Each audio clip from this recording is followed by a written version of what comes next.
ఈ ఫాల్తుగాళ్ళు, ఈ పనికి మాలిన వాళ్ళు, రాజకీయాల్లో ఇంత అహంకారపూరితంగా మాట్లాడేవాళ్ళు ఉన్నన్ని రోజులు ఈ దేశం బాగుపడదని చెప్పి నేను మనవి చేస్తా ఉన్నాను. మధ్యలో కొద్ది రోజులు తెలుగుదేశం ఉండే, కానీ మొత్తం స్వతంత్రం వచ్చిన కాడి నుంచి పరిపాలన చేసిందే కాంగ్రెస్.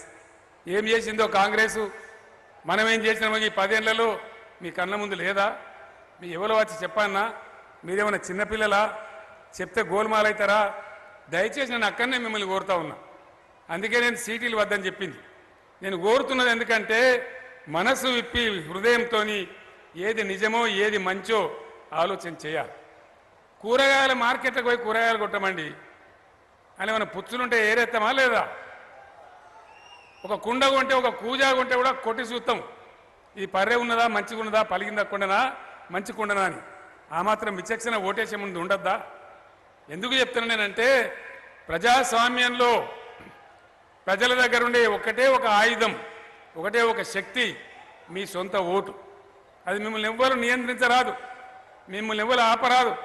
మీ స్వశక్తితో, మీ నిర్ణయంతో వేయాలి. అట్లా ఓట్లు వేసే రోజు వచ్చిన నాడే ఈ భారతదేశం బాగుపడుతుంది తప్ప ఇంకా ఏం చేసినా కూడా వీని కడపదొక్కనియా, వాడిని అన్నం తిననీయా, వీని వండుకోనియా అనేటువంటి ఈ ఫాల్తుగాళ్ళు, ఈ పనికి మాలిన వాళ్ళు, రాజకీయాల్లో ఇంత అహంకారపూరితంగా మాట్లాడేవాళ్ళు ఉన్నన్ని రోజులు ఈ దేశం బాగుపడదని చెప్పి నేను మనవి చేస్తా ఉన్నాను. గడియారాలు వంచుడు, పైసలు వంచుడు, మందుగుండు సామాగ్రి దించుడు, ఇదా రాజకీయం? దీన్నే అంటారా రాజకీయం అని? నువ్వు ఇచ్చే 60-70 రూపాయల గడియారం చూసి మా బతుకమ్మ అన్న నీకు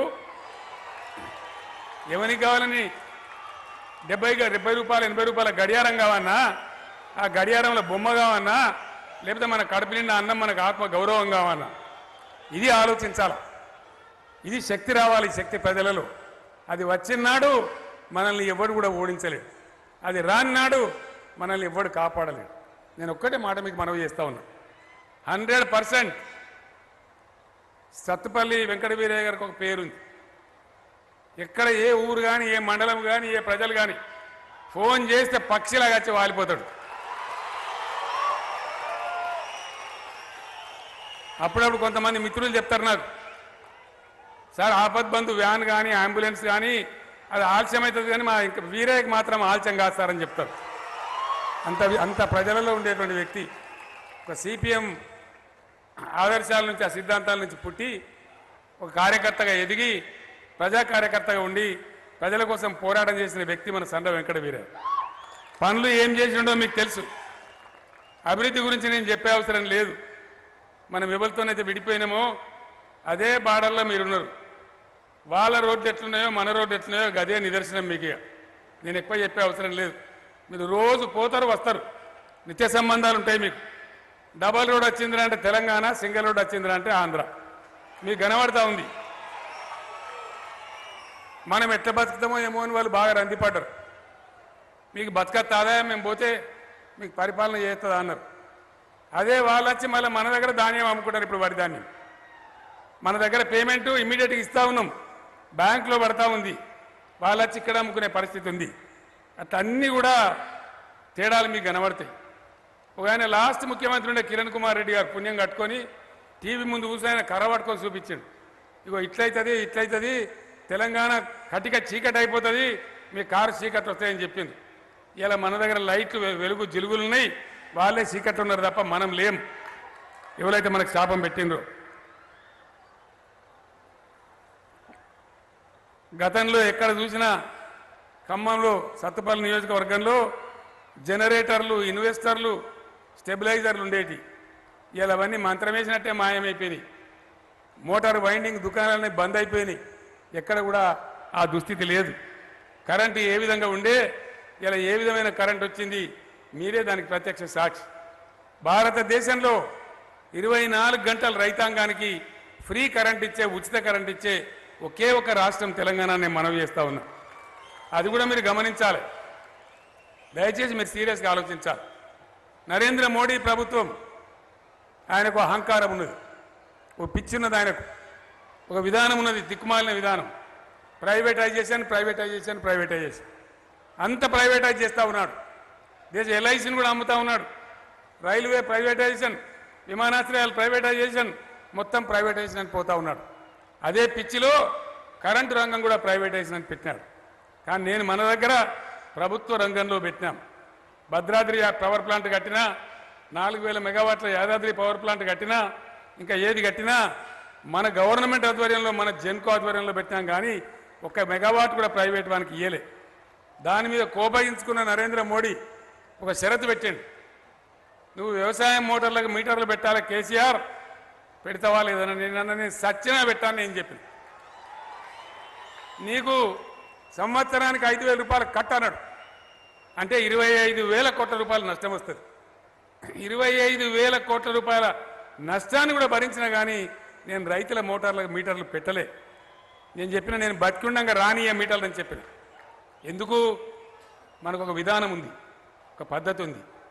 తెలంగాణ ఏర్పడే నాటికి ఏ కొద్ది ప్రాంతాల్లో తప్ప మిగతా తెలంగాణ అంతా ఆగమాగం అయ్యుండే, చెట్టుకోడు గుట్టకోడు అయ్యుండే, వలసలు పోయిండిరి, కరెంటు రాదు, మంచినీళ్ళు లేవు, సాగునీళ్ళు రావు, సాగర్ ఆయకట్టను పోదులు కొడితే సంవత్సరానికో 2 సంవత్సరాలకు ఒకసారి ఒక పంటకు నీళ్ళు వచ్చేది. ఆ దుస్థితి మీకు తెలుసు. ఎప్పుడు ఉద్యమాలు జరుగుడు, నీళ్ళ కోసం అసెంబ్లీలో మాట్లాడు, పైరవీలు చేసుడు, అవన్నీ కూడా జరిగేది. ఈ దుస్థితి పోవాలే. ఒక పాలసీగా తెలంగాణలో అద్భుతమైన వ్యవసాయ స్థిరీకరణ జరగాలి. రైతు బ్రహ్మాండమైనటువంటి కలకలలాడుతుండాలి రైతు ముఖము. రైతులు బాగుంటే, గ్రామాలు చల్లగుంటే దేశమంతా చల్లగుంటుందని ఒక పాలసీ ప్రకారంగా 3-4 స్కీములు పెట్టినా. ఒక కరెంటే కాదు, రైతాంగానికి నీటి తీరువ బకాయిలు రద్దు చేసినాం, నీటి తీరువ శాశ్వతంగా తీసవతల పడేసినాం. ఇలా నీటి తీరువ లేదు. అదేవిధంగా ఉచిత కరెంట్ ఇస్తూ ఉన్నాం, ఉచితంగా ప్రాజెక్టుల నీళ్ళు ఇస్తూ ఉన్నాం, పెట్టుబడి కింద రైతు బంధు పెట్టి సంవత్సరానికి 10,000 రూపాయలు ఇస్తూ ఉన్నాం. రాబోయే రోజుల్లో దాన్ని పెంచుకోబోతా ఉన్నాం. అట్లనే ధాన్యం అంతా కూడా నష్టం వచ్చినా ప్రభుత్వమే కొనుగోలు చేస్తూ ఉన్నాం. కొనుగోలు చేసినటువంటి వారం లోపల బ్రహ్మాండంగా వాళ్ళ డబ్బులు బ్యాంకులో వేస్తూ ఉన్నాం. అంతేకాదు, మరొక పెద్ద పాలసీ మీ అందరి కళ్ళ ముందే ఉంది. ధరణి పోర్టల్ తెచ్చినాం. ఎవడు పడితే వాందే పెత్తనం.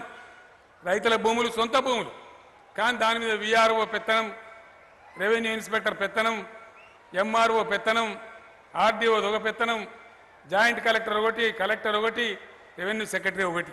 ఇందులో ఎవరికి కోపం వచ్చినా రైతు రికార్డు కోల్మాలవుతుంది. ఈయన భూమి ఆయనకి రాయటం, ఆయన భూమి ఈయనకి రాయడం, తాకులాటలు పెట్టడం, పంచాయతీలు పెట్టడం, కోర్టుల చుట్టూ దింపడం, ఇదంతా కూడా జరిగింది. ఈరోజు ధరణి వచ్చిన తర్వాత రైతాంగం నిశ్చింతగా ఉన్నది. ఎక్కడ హేరాపేరి లేదు. ప్రజలు 50 మంది ఆలోచన చేయాలి. పార్టీల రైతంగా, పార్టీకి అతీతంగా మీరు ఆలోచన చేయాలి. ధరణి వచ్చిన తర్వాత ఇలా పెరిగిన భూముల ధరలకు గ్రామాలు ఎంత చల్లగా ఉన్నాయి. రికార్డులు తారుమారు అయితే లేవు. ఎవరి భూమి వాళ్ళకే ఉంటుంది. ఒక మాటలో చెప్పాలంటే ధరణి రైతుల భూముల మీద రెవెన్యూ డిపార్ట్మెంట్లో అనేక మంది అధికారులకు, ఫైనల్గా రాష్ట్ర ప్రభుత్వానికి ఉన్న అధికారాన్ని తీసేసి, అధికారాన్ని బదలాయించి మీకు రైతులకు మేము అప్పచెప్పినాం. నీ బొటనవేలుతోనే, నీ బయోమెట్రిక్తోనే నీ యొక్క భూమి మారుతుంది తప్ప వేరే ముఖ్యమంత్రికి కూడా ఇవాళ అధికారం లేదు అని చెప్పి నేను మనవి చేస్తా ఉన్నా. మరి ఈ విధమైన ధరణి ఉంది కాబట్టి నేరుగా వచ్చి రైతు బంధు డబ్బులు వస్తున్నాయి. ఎట్లా వస్తాయి? మీరు సత్తుపల్లిలో ఉన్నా, తల్లాడలో ఉన్నా, బొమ్మకల్లో ఉన్నా, ఎక్కడున్నా ఎట్లా వస్తాయి? రైతు బంధు డబ్బులు పడ్డాయంటే టింగు టింగు మనం మీ సెల్ మోగుతుంది. సెల్ల చూసుకుంటే బ్యాంకులో డబ్బులు జమ అవుతాయి. అదేవిధంగా ధాన్యం కొన్న డబ్బులు అదేవిధంగా వస్తూ ఉన్నాయి. ఎవరైనా రైతు దురదృష్టవశాత్తు చనిపోతే అతని ఖాతాలోకి నేరుగా డబ్బులు వస్తూ ఉన్నాయి. మరి రేపు ధరను తీసేస్తామని రాహుల్ గాంధీ కూడా మాట్లాడుతున్నాడు. ఆ రాహుల్ గాంధీకి ఎద్దరికనా, వ్యవసాయకనా, ఏదైనా నాగలు పట్టేండా? రైతుల బాధలు తెలుసా? ఇక్కడ ఎవడో సన్నాసి రాసిస్తే తెలియక అజ్ఞానంతో రాహుల్ గాంధీ కూడా మాట్లాడుతూ ఉన్నాడు. నేను ఒక్కటే మిమ్మల్ని కోరుతా ఉన్నా, ధరణి బంద్ అవుతుంది, మరి ఏమొస్తుంది దాని ప్రత్యామ్నాయం? మళ్ళీ విఆర్ఓలేనా, మళ్ళీ పానీనకల్లేనా, మళ్ళీ ఎంఆర్ఓ కార్యాలయం, వ్యవసాయ శాఖ కార్యాలయం, మళ్ళీ తిరుగుడేనా? అన్న నాది ఎక్కి పేరంటే లావ్ 5000 లావ్ 3000 లావ్ అంటాడు. అంతేనా? మళ్ళీ అదే రావన్నా? మీ అధికారం ఉండన్నా మీ అధికారాన్ని మీరే తీసేసుకుంటారా? నేను అందుకే చెప్పిన, మీ ఓటు అంటే మామూలు విషయం కాదు. ఇలా కాంగ్రెస్కు ఓటేస్తే మళ్ళీ దళారుల రాజ్యం వస్తుంది, మిమ్మల్ని పైరవికారుల చుట్టూ దింపే రాజ్యం వస్తుంది, మీ భూమి మీద పెత్తనం మళ్ళా ప్రభుత్వానికి పోతుంది. బీఆర్ఎస్కు ఓటేస్తే సండ్ర వెంకటవీరయ్య ఓటేస్తే మీ భూమి మీద పెత్తనం మీకే ఉంటుంది. ఇప్పుడు మీరు చెప్పాలి, ధరణి ఉండన్నా పోవన్నా? వినబడతలేదు. ఉండన్నా పోవన్నా? ధరణి ఉండాలంటే ఒకసారి చేతులు లేవడాలి దయచేసి. కెమెరాలు అక్కడ దింపానాయా బాబు? ఒక్కసారి అక్కడ దింపాలా కెమెరాలు? ఉండన్న ధరణి ఎక్కడ నేను ఏ మారుమూల పల్లెలు అడిగినా ఎక్కడ అడిగినా ఇదే విషయం చెప్తా ఉన్నా. ఇక పిసిసి అధ్యక్షుడు ఉన్నాడు, మాజీ పిసిసి అధ్యక్షుడు ఉత్తమ్ కుమార్ రెడ్డి గారు. ఆయన మాట్లాడుతుండు, కేసీఆర్ అంటే తెలివి లేదు, రైతులు కట్టేటువంటి పన్నులు అమూల్యమైన డబ్బది, దాని రైతు బంధు అని రైతులకు పంచి దుబారా చేస్తున్నాడు అని మాట్లాడతాడు. రైతు బంధు దుబారానా? రైతు బంధు ఉండన్నా వద్దా? ఉండాలి కదా. మరి దుబారా అంటే ఆయన ఏం చేయాలి అంటే రేపు దాని అర్థమైంది. కాంగ్రెస్ వాళ్ళు ఇంటి ఇస్తా ఉన్నారు మీకు. ఇప్పుడు గొడ్డలి భుజం మీద ఉన్నది, బట్ట కప్పినరు అంతే. ఒక వేటు వేస్తే ఒక దెబ్బతో కాంగ్రెస్ గెలిస్తే ఏం జరుగుతుంది? రైతు బంధు రామ్ రామ్, దళిత బంధు జై భీమ్, కరెంటు కాట కలుస్తుంది, మళ్ళా రెవెన్యూ రికార్డుల చుట్టూ, వకీళ్ల చుట్టూ, కోర్టుల చుట్టూ తిరగాలి. వాళ్ళు చెప్తున్నారు, కుల్లా ఓపెన్గా చెప్తున్నారు. మరి వాళ్ళంతా చెప్పంగా కూడా మేము ఓటేస్తామంటే నేను చేయగలిగింది కూడా ఏముండదు. అది మీ ఇష్టం, మీరు ఆలోచన చేయాలి. ఆ ప్రమాదం మళ్ళీ కొని తెచ్చుకుందామా? ఈ దుష్ట దుర్మార్గ కాంగ్రెస్ని తెచ్చుకొని, ఈ పైరవికారుల రాజ్యాన్ని తెచ్చుకొని మళ్ళీ మన భూముల మీద పెత్తనం పొడగొట్టుకుందామా? ఆలోచన చేయాల్సింది.